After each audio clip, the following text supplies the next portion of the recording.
Hi and welcome to my channel. My name's Charles Delastic and this channel is Developing Extraordinary. It's all about helping you to build an extraordinary mind, an extraordinary business and extraordinary wealth. So today's topic is all about how to ensure you never go bankrupt. So we're right in the middle of this awful COVID crisis at the moment. And unfortunately, I can literally see millions of people having this problem going forward, and if not bankrupt, getting very, very close to it. So it's awful, but today's video is about looking at that and how you can help yourself to make sure that you avoid that going forward. All right, if you enjoyed the video, please give us a like down below, but without further ado, cue the intro.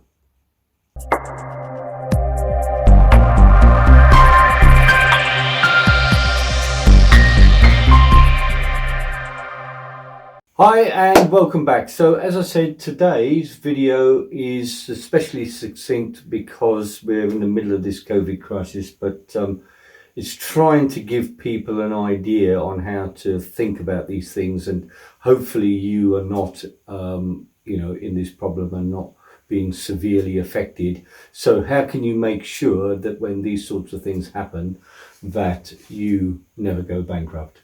So let's start in and go from there. Okay, so the main issue is that people only have one source of income, and that's essentially the problem.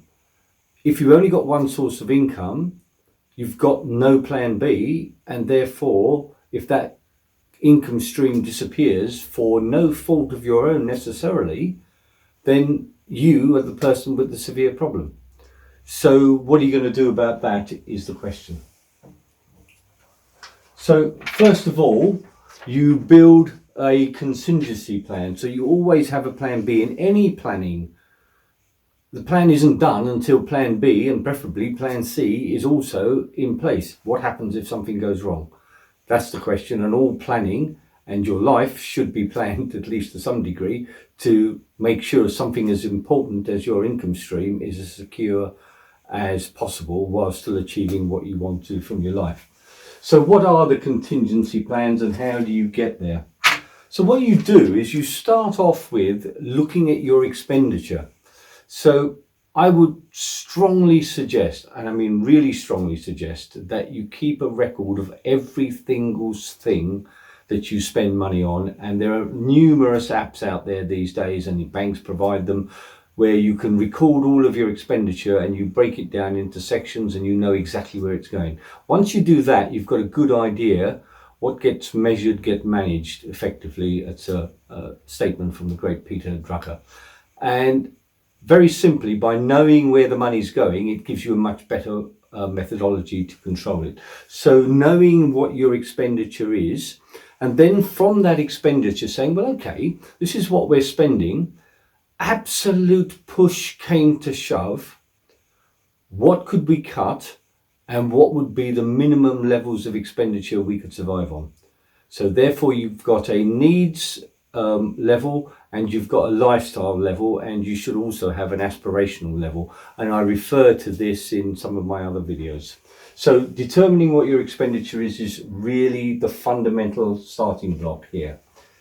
Okay, so as I said, what happens if have you got a job and you've only got one job? How do you then get a second source of income? You've got a job, it's working 9 till 5 or 8 till 6 or whatever. How do you get a second source of income? That's the point.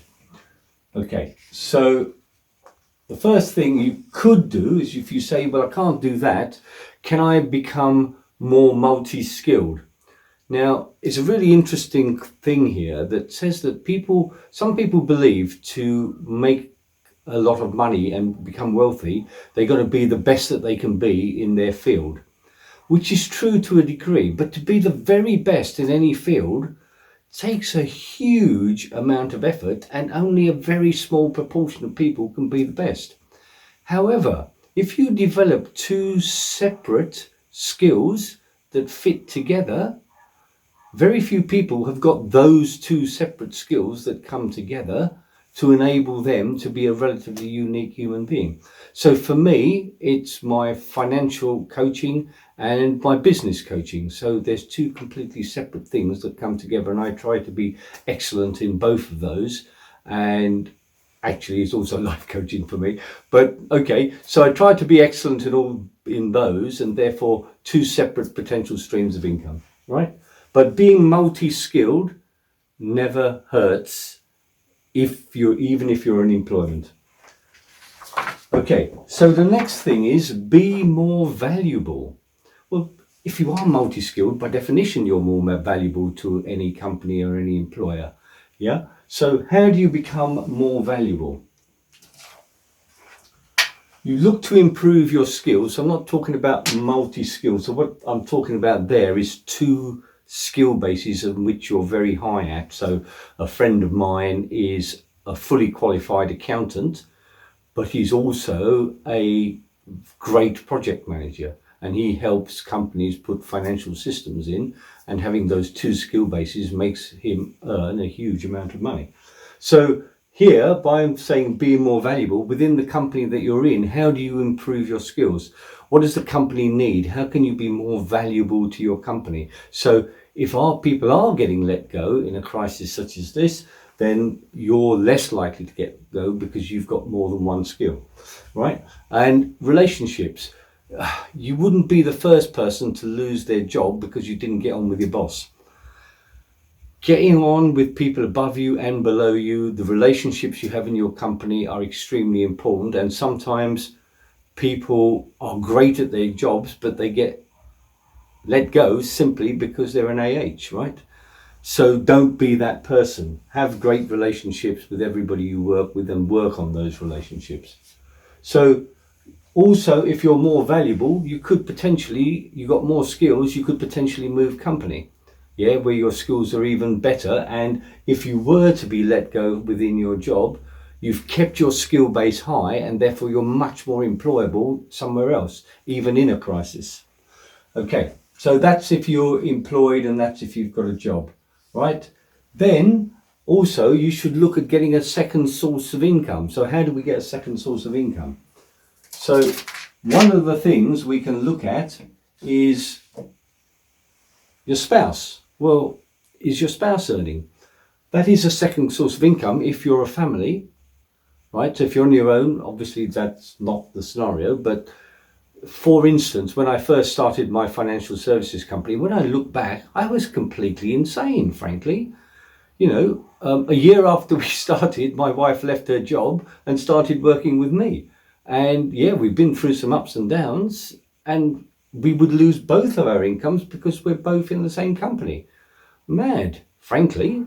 Looking back on it, I don't know why I ever did it. But yeah, your spouse and her or his income is a completely separate source of income. So if you've looked at your expenditure and you manage your expenditure and you know what you need, as long as one of you is earning sufficient to meet at least your basic needs, it gives the other person time to find another job if push comes to shove. A consultancy type business, if you're not married, whatever, and you're looking for a second source of income, consultancy is a great way of doing it. You can do consultancy online. There's all sorts of things. If you've got a skill base within your job, chances are you may be able to sell that as a consultant outside, and build that up in the background, right? So because one of the great things about consultancy is that the overheads are extremely low. It's what's in your head, right? Okay, so the other thing to do is to research your own company. Do not depend upon your boss to tell you, oh, your job's okay, right? That's lazy, and that's what gets people into trouble. Look at your company. Is the employment secure? What industry you're in? Look at the books of the company. Look at the filed returns. If it's a limited company of any size, it will have to submit returns to the tax offices and see how it's doing. Have they got sufficient cash? How strong a company is it? Do not depend upon what your boss tells you, right? So do your own research into your own company. Right, so let's say you're not employed and you've got your own business. So having one business is also a problem because you've got no plan B, have you? Now, lots of people will tell you, concentrate on your business, drive your business up, focus on one thing. Yeah, and I get all of that, and they're not wrong about focus, but it's how you focus and what you focus on. But my issue is that, and certainly in these days of high, when we're going to hit high unemployment and high issues with if you've only got one business and you need that business because it meets your expenditure and you lose that business, you've got a severe problem. Now, if you've got a spouse who's already got another job that's unrelated to yours and the income stream is coming in, whoopie-doos. You're okay, you've got income, you can meet your needs until you move forward, find a job, start another business, whatever, but you can get by, right? You don't go bankrupt is the point. So one business is not good enough. So what you have to do, as I say, you look at your expenditure, look at your lifestyle need. The moment that business gives you sufficient to meet your lifestyle needs, in other words, it meets your expenditure needs at a minimum level. If your spouse is covering you for that, then you can go beyond that, because actually what happens if they are made unemployed, then they're dependent upon your income stream from your business. So both of you have got to get to that level. But if for whatever reason you've got young children, it's impossible for your wife or your partner or your husband to make a good living because you're at home with the children. Yeah, I get that. But so nonetheless, you've got to determine what your lifestyle need is and make sure that that business is bringing in sufficient profit, and it's solid enough to bring in sufficient profit on an ongoing basis. Then what do? What you do is you train a number 2 and ideally a number 3. Why? Because you're training them to replace you. If they're replacing you, they're taking on an awful lot of your work. Obviously, that's reducing the profitability of the business, but not necessarily, because if they're replacing what you do on a day-to-day basis, you're reducing time and you can spend more time working on the business and doing things that improve the overall business, so you could probably make it more secure. So it's really worthwhile looking to see how you replace yourself. Then once you've got to that point where you've got somebody who's running the business more or less on your, I'm not saying non-stop, but if you're working a 50-hour week and then a 40-hour week, and then you spend 20 hours a week working in your own business, and then you spend another 20 hours working on a second business, now you're talking, because your first business needs your basic income stream. Now you've got time to work on the second one because you're trying to make safe. So you start to build the second business. Once the second business gets you to the level of your minimum needs, right? That's irrelevant of your spouse or any other source of income. You've now got 2 businesses which are completely independent of each other, and make sure they are independent of each other, right? That meet your basic needs. You're very, very unlikely to go broke if you've chosen those 2 businesses carefully and they're not in the same industry and they have separate streams. Yeah? Okay, so it's all about building both. The next thing you can do is to start to invest. Now, again, this might sound like you're not focusing, but actually you are, because you're making yourself safe.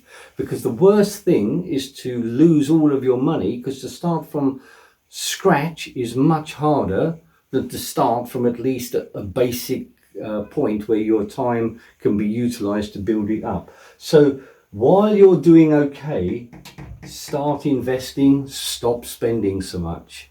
Keep a very close eye on your expenditure and start investing.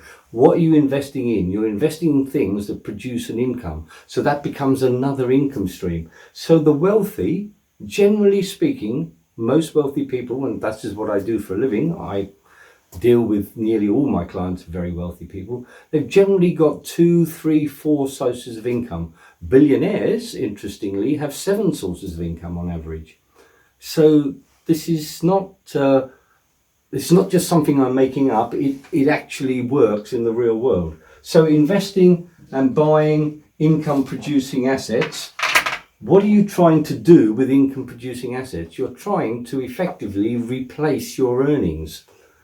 Because if you don't need the income from your business because your investments are producing it, you don't need the income from your job because your investments are producing it, and because you've kept your expenditure within, limitations, you're not spending money on 5-star holidays all the time and that kind of fancy cars, you effectively can replace your earnings. You can stop working, strictly speaking, if you choose to, or you can build the gap from there to build your lifestyle going forward.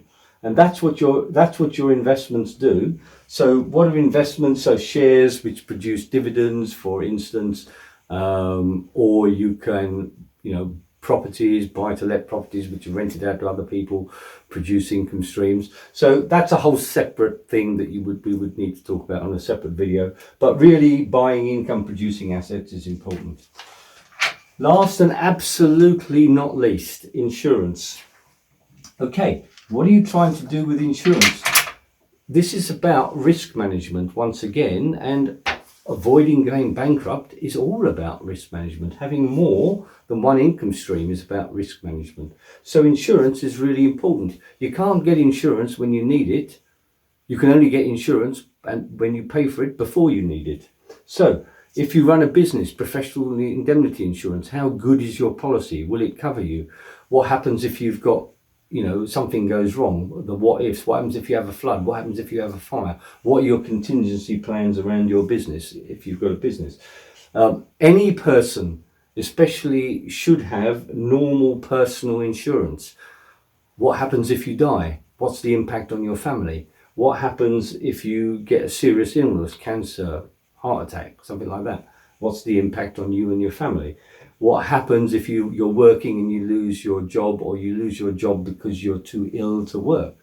Now, if you become permanently disabled and can't work ever again, you better have some income protection to replace your income stream for the long term, because it doesn't only replace your income stream for the short term, it allows you to save money into your pensions, ideally, and therefore you've got money saved for the long term too. If you're a business owner, having some level of income protection means that you could pay somebody else to step in for you if you're too ill to run the business temporarily. So looking at your insurance needs while you're doing okay is absolutely essential. Otherwise, you're taking a massive risk. It's all very well building your assets and building your business and building everything else, but if you don't have insurance to protect you if something goes badly wrong, then you've got a serious problem, and people go bankrupt because they get seriously ill, right? Or not bankrupt, but sometimes they're just totally dependent on the state, and frankly, that's not much of a lifestyle. Okay, last but not least, what happens if you've got a job and you get made redundant? Well, middle management, people who are in middle management, look at that to a degree. Yeah, it can be expensive, but in any job, look at how secure your employer is, as I said before. What's the risks of you being made unemployed, and make sure you've covered that risk. Because the cost of insurance very rarely is going to have a major impact upon your long-term wealth, but the lack of it absolutely will do. So insurance, essential, and especially life insurance if you've got family who are dependent upon you. Okay, so that's how you ensure you never go bankrupt. Multiple streams of income, protecting, risk management. That's what it's all about, making sure that you don't spend too much and your different sources of income cover your minimum expenditure needs. So if one source of income dries up for whatever reason, and quite often not your fault, that you've got another source of income that you fall back on. That's how you make sure that you never go bankrupt. I hope that, despite that being a depressing subject, that you found that video useful. If you found that useful, please reflect on that and give us a like down below, because it helps us promote the channel going forward. But it also helps me to produce more content like this. Thanks very much for listening. If you really enjoyed it, then please subscribe to the channel. Lots more fantastic stuff like this to be produced over the coming years. And I look forward to seeing you in the next video. Thanks, and bye for now.